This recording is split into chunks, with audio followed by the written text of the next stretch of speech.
My name is Susanna Zaraisky, and I'm the author of the book Language is Music. And when I was in Istanbul in November, I had the pleasure of meeting Aaron Myers from the Everyday Language Learning website. And he took me out to lunch, and we talked about language learning and what he's doing. And I wanted to interview him so that more people could learn about what he's doing to help people learn languages. So, Aaron, could you tell us a bit about yourself? Yeah. My wife and I and our two kids moved to Istanbul 4 years ago. And I was a teacher before we came. My wife is an ESL teacher. I was a high school teacher and an ESL teacher. And I think we thought we would probably teach when we got here. But as we got into doing different things, we realized that there was just a lot of people struggling to learn languages. And so I started language coaching and writing helpful ideas, information, encouragement, tips, suggestions at the Everyday Language Learner blog. And I've been doing that, for about a year now. So it's good to be with you. Very good. All right. So you mentioned that you have two children, and were they born in Istanbul, and how is their Turkish? And what is it like? I'm curious what it's like to raise children in a new country, and how do you maintain their English? Yeah. My kids, my daughter was a year and a half when we came, and my son was 3.5. So we came in January, and in the spring they turned 4 and 2. I was thinking about this, and I think I'll start at first with their Turkish. Their Turkish is both their Turkish is really good. One of the things we did when we got here is we found a Turkish lady. And she basically has made a career out of working with foreigners, watching their kids, kind of like a nanny, but she doesn't do anything else. She just hangs out with the kids and really sees her job as to give them language. And she had worked for some ESL teachers in the past. So she was good. She'd be like, here's the blue car. Malachi, can you give me the blue car? Where's the blue car? Is it beside the red car? So she'd play these games, and it was really great to watch her, and the way she was just so much, just rich, creating a rich learning environment and intentionally doing so. Mm-hmm. So my son really enjoyed his time with her. My daughter didn't as much. She was a little younger, but he really took off with it and did really well. And then about a year after that, we put both the kids in a Turkish daycare. And it was a small little daycare. And they both really took off then. They both had a good foundation from working with Zainab, our nanny, I guess is what we call her. And she was, 3-4 days a week she'd come for 4 or 5 hours. It wasn't like every day and every week was a little different.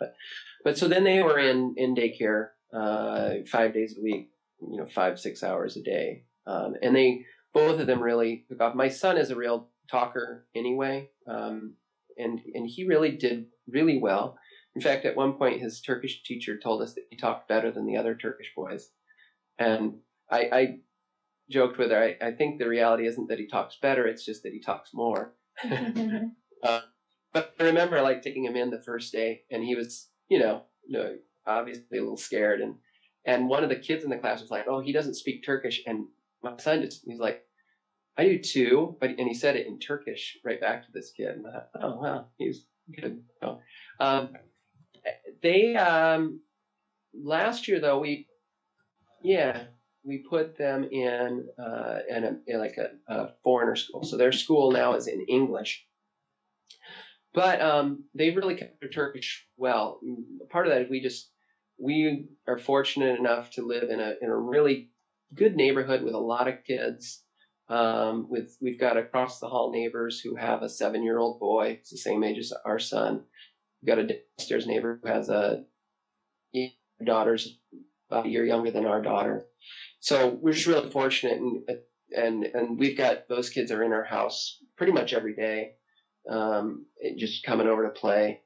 And so even though they're in school in English all day, they're in Turkish still as well. But we did a lot of things too in the beginning, and still do, where we'd watch movies in Turkish. And Turkey has a really fantastic dubbing industry. Mm-hmm. And so, like, even for me, like watching the Cars movie, like I had watched that movie so many times in English with my son that I basically had it memorized. So the first time I watched it in Turkish, it was just like, oh man, I am getting so much of this because I knew what they were saying. And it just, that background knowledge, that it just like made it such a rich Turkish resource for me and from our kids as well. And so at this point, they really, like if we watch a movie, like yesterday, we were like, guys, what do you want to watch? And we've got these, I don't know, the Turkish government put out these like classic cartoons. It's like Treasure Island and White Fang and Moby Dick, and we went through and they picked out Moby Dick in Turkish. It's a really silly version of Moby Dick, a 50-minute cartoon. But they just, at this point, they really don't care if they watch something in English or Turkish too much. And so that's been good, and they've grown to love Turkish culture, and so there's been a connection there. Coming with younger kids, I think, is easier than you see kids coming with older kids, and it can be harder to break in. I think anybody can understand that, but so they really did well with that. Now, as far as maintaining English, it hasn't really been an issue, and even if we continued to send the kids to Turkish school, I don't really see it as having been an issue, because we speak English in the home. There's enough there for them to really continue. Now, the point that would have come up is, at some point the academic English wouldn't have been there in the event that they would go back to a school in the States. It wouldn't have been there. And had they continued to go to Turkish school, we probably would have, my wife and I are both teachers, and so we would have probably done some supplemental kind of homeschooling type stuff as well to kind of just make sure that they're, understanding how to write in English and read in English and all of those things.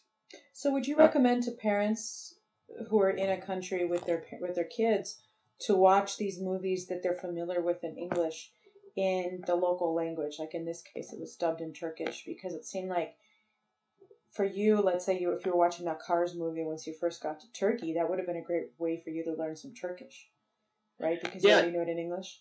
Yep. No, absolutely. And, I like a lot of my coaching clients are families. And that's one of the struggles when you first move to a country as a family.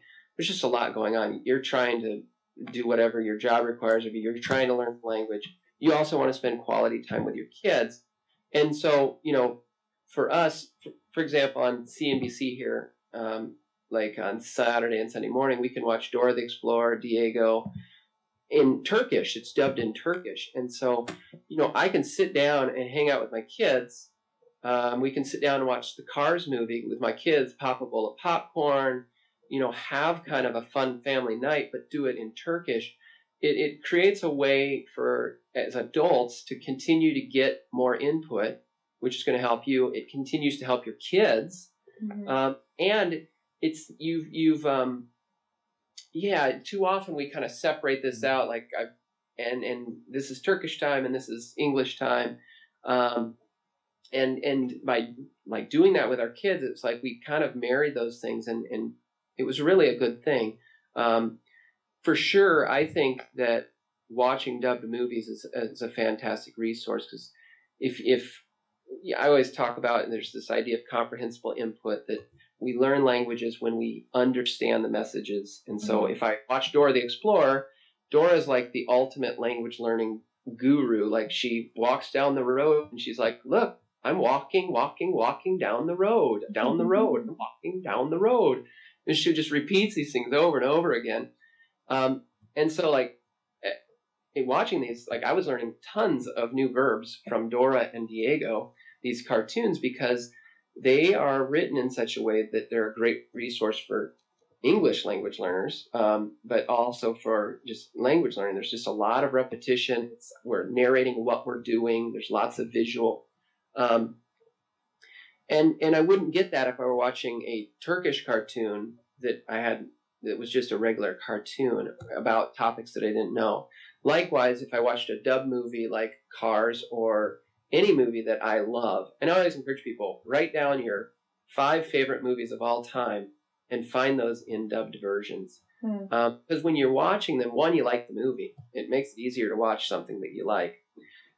Two, you know the storyline, you know what the characters are saying.